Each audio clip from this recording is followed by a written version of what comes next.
মই এটি কবিতা আবৃত্তি কৰিবলৈ লৈছোঁ। কবিতাটোৰ নাম মাহীদেউৰ পুতলা।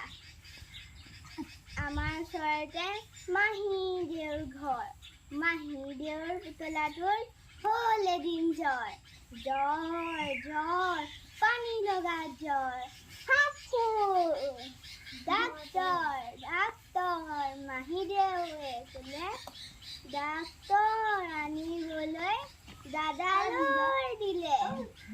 দৌৰ দৌৰ দৌৰ